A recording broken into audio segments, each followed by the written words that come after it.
So guys, battle through the haven के इस episode की शुरुआत में हमें शाओयान और क्वीन मेडुसा को दिखाया जाता है, जहां पर वो दोनों ही मैग्मा वर्ल्ड के अंदर फंसे हुए थे। साथ ही अब शाओयान के ऊपर वो फॉलन हार्ट फ्लेम की एनर्जी कब्जा करने लगती है, और जब मेडुसा दोबारा से ठीक होकर शाओयान की तरफ जाती है तो उसके अंदर भी शाओयान की कुछ एनर्जी चली जाती है, जिससे कि उन दोनों को ही बहुत ही अजीब तरीके का फील होने लगता है। शाओयान क्वीन मेडुसा से कहता है कि मैं जानता हूँ अभी यहाँ पर जो कुछ भी हुआ वो बिल्कुल भी सही नहीं था, लेकिन वो दोनों ही अपने आसपास के वातावरण को काफी अजीब तरीके से फील कर रहे थे। इसके बाद हमें अगले ही सीन में एक वाइल्डनेस का सीन दिखाया जाता है, जहाँ पर कुछ सिपाही आगे बढ़ते जा रहे थे, लेकिन तभी उनके लीडर को कुछ अजीब सा फील होता है। इसीलिए वो अपने सिपाहियों से कहता है कि रुक जाओ, अब हमें यहाँ से और भी ज्यादा चौकन्ना होकर निकलना होगा। इसीलिए फिर वो सभी के सभी सिपाही अपने चारों तरफ ही देखने लग जाते हैं, लेकिन अचानक से ही दूसरी तरफ से उन लोगों के ऊपर तीरों की बरसात कर दी जाती है, जिनसे बचने के लिए वो सभी के सभी लोग अपने अपने स्वॉर्ड्स का इस्तेमाल कर रहे थे। जिसके बाद फिर यहाँ पर कुछ सोल्जर्स आकर इन सभी के सभी सिपाहियों से लड़ने लगते हैं। तो वो पहले वाला बंदा कहता है कि आखिर तुम लोगों की हिम्मत कैसे हुई हम जैसे ब्लैक अलायंस की टीम को हाथ लगाने की? मुझे ऐसा लग रहा है जैसे कि तुम लोगों को अपनी जान प्यारी नहीं है। जरूर तुम सभी के सभी यहाँ पर मरने के लिए आए हो। और फिर तभी यहाँ पर एक और बहुत ही ज्यादा खतरनाक वॉरियर आ जाता है, जिसकी पूरी बॉडी में ही बिजली दौड़ रही थी, और उसको अपनी ओर आता देख वो ब्लैक अलायंस का लीडर चौकन्ना हो जाता है, क्योंकि ये बंदा अपनी थंडर स्पीड और अपने स्पीयर का यूज करते हुए उस ब्लैक अलायंस के लीडर को जान से मारने की कोशिश करता है, जिससे कि फिर यहाँ पर उन दोनों के ही बीच में एक काफी शानदार फाइट शुरू हो जाती है। यहाँ तक कि वो थंडर वाला बंदा ब्लैक अलायंस के लीडर के ऊपर ही भारी पड़ रहा था, और अपनी टीम को हारता हुआ देखकर वो बंदा कहता है कि मुझे ये बताओ कि आखिर तुम लोग हो कौन, और तुम लोगों ने हमारे ऊपर हमला क्यों किया? क्योंकि ये जो तुम लोगों ने अपना कदम उठाया है ये तुम्हारी जिंदगी का सबसे गलत कदम था, क्योंकि हमारे ब्लैक अलायंस के लोग तुम लोगों को कभी भी नहीं छोड़ेंगे। तो वो थंडर वाला बंदा कहता है कि क्या तुम उन लोगों की बात कर रहे हो जिन्हें मैंने खुद अपने ही हाथों से मारा है? अगर तुम उसी ब्लैक अलायंस टीम के मेंबर हो तब तो मैं एकदम सही बंदे को मारने के लिए जा रहा हूँ, क्योंकि इस बार मरने की बारी तुम्हारी है। और फिर वो तुरंत ही अपने ट्राइडेंट को फुल स्पीड में ले जाकर उस ब्लैक अलायंस के बंदे के सीने में घुसा देता है, जिससे कि वो बंदा यहीं पर मारा जाता है। और इस थंडर वाले बंदे की शक्ल काफी हद तक शाओयान से भी मिल रही थी। तभी वो कहता है कि शाओयान मेरे भाई, तुम बिल्कुल भी चिंता मत करो, तुम्हें जिसने भी धोखा दिया, तुम्हारे साथ में जिसने भी गलत किया, मैं उन सभी को खत्म कर दूंगा। मैं उन सभी को ऐसी मौत दूंगा जिसके बारे में उन लोगों ने कभी सोचा भी नहीं होगा। इसके बाद वह मैग्मा वर्ल्ड का सीन दिखाया जाता है, जहाँ पर शाओयान के पीछे क्वीन मेडुसा पड़ी हुई थी, और शाओयान उससे काफी तेजी के साथ में उड़ते हुए भाग रहा था। साथ में उससे ये भी कहते जाता है कि तुम्हें मुझे मारने से पहले मेरी बात को काफी अच्छे तरीके से सुन और समझ लेना चाहिए। तो मेडुसा कहती है कि मैंने तो इस बारे में पहले ही सोच लिया था कि जब मेरे पास में मेरी पावर्स दोबारा से आ जाएंगी तो मेरा सबसे पहला काम ये होना चाहिए कि मैं तुम्हें काट के तुम्हारे 1000 टुकड़े कर दूं। इसीलिए वो अपने पावर्स की मदद से शाओयान के ऊपर हमला करने लगती है। तो शाओयान उससे ये भी कहता है कि हाँ, मैं जानता हूँ कि ये मेरी गलती है, लेकिन तुम इस बारे में भी सोचो कि अगर तुम मुझे मार दोगी तो इसकी वजह से तुम यहाँ से बाहर कभी भी नहीं निकल पाओगी। और वैसे भी ये जो मुझे दोबारा से मेरी जिंदगी मिली है इसका हकदार तो मैं खुद भी नहीं हूँ, तो फिर मैं कैसे ही तुम्हें अपनी जिंदगी को खत्म करने दूंगा? क्योंकि अभी मुझे करने के लिए मेरी जिंदगी के हजारों काम डले हुए हैं, जिनको मुझे यहाँ से निकल कर पूरा भी करना है। और अगर तुम मेरी यहाँ से निकलने में मदद करो तो मैं तुम्हारे सारे गुनाह कबूल करने के लिए तैयार हूँ, और यहाँ से निकलने के बाद तुम मुझे सजा भी दे सकोगी। तो मेडुसा उससे चिल्लाते हुए कहती है कि चुप हो जाओ, अब मुझे तुम्हारी बातों से कोई भी फर्क नहीं पड़ता।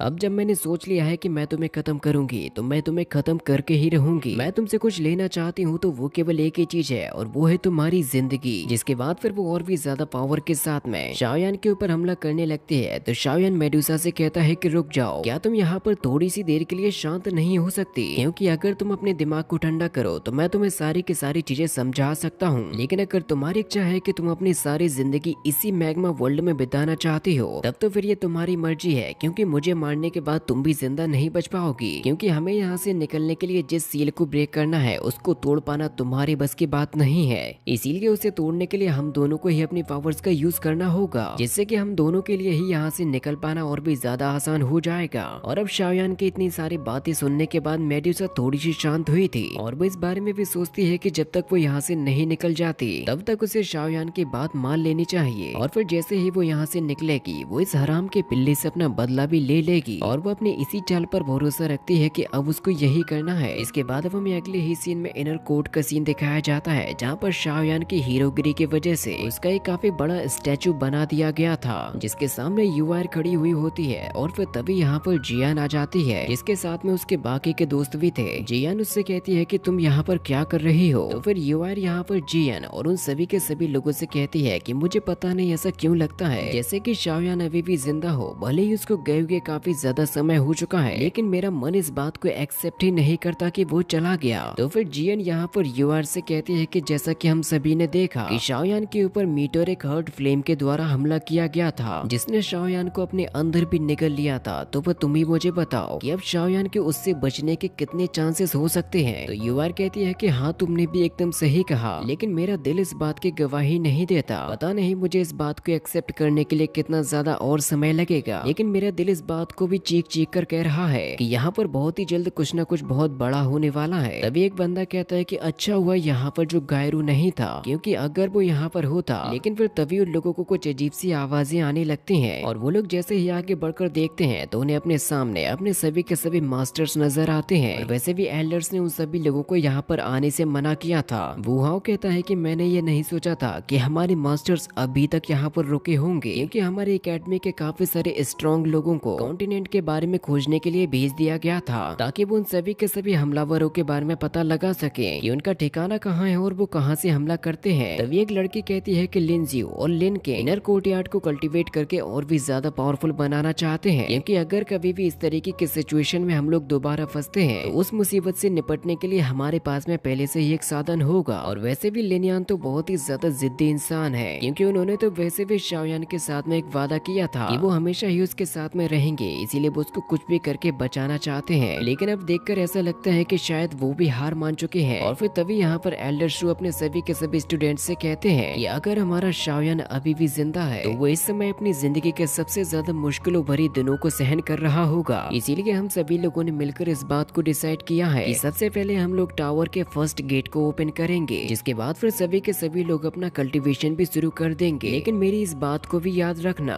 कि मैं जिसको भी अंदर जाने की इजाजत दूंगा वो किसी भी हालत में कोई भी गड़बड़ नहीं करेगा, खास करके फाइटिंग करने की इजाजत किसी को भी नहीं है। अगर किसी ने गलती से भी मेरे बनाए गए नियमों को तोड़ने की कोशिश की तो उसे पूरे 1 हफ्ते के लिए ट्रेनिंग से दूर कर दिया जाएगा। लेकिन फिर तभी अचानक से ही उन लोगों को अपने पीछे से कुछ अजीब सी आवाज आती है, क्योंकि मास्टर्स ने मिलकर टावर की जो शील्ड बनाई हुई थी अब वो वहाँ पर अपने आप ही ब्रेक होने लगती है। यहाँ तक कि वो फर्स्ट गेट भी अपने आप ही ओपन हो चुका था। इससे काफी ज्यादा मात्रा में एनर्जी भी फैलने लगती है, जिसको देखकर फिर एल्डर शू कहते हैं कि मैं नहीं जानता कि यह क्या हुआ, लेकिन सभी के सभी स्टूडेंट अभी के अभी इस जगह को छोड़ दो। और फिर वो खुद ही उसको दोबारा से शील करने के लिए जाने लगते हैं। लेकिन सभी लोगों की नजरें इस चीज पर टिकी हुई थी कि आखिर असल में यहाँ पर ऐसा हुआ क्या। एल्डर शू को ये लगने लगता है कि जरूर ये फॉलन हार्ट फ्लेम ही होगा, क्योंकि केवल उसी के अंदर इतनी ताकत है कि वो दोबारा से बाहर निकल सके। जी यान यूआर से कहती है कि हमें यहाँ से निकलना होगा, लेकिन तभी उसको टावर के ऊपर कोई नजर आता है, जिसको देखकर वो रुक जाती है। कि तभी उसको टावर के ऊपर कोई नजर आता है, जो कि असल में होता है शाओयान। शाओयान चिल्लाते हुए कहता है कि मैं अभी जिंदा हूँ। और इसी के साथ में एपिसोड भी यहीं पर खत्म हो जाता है।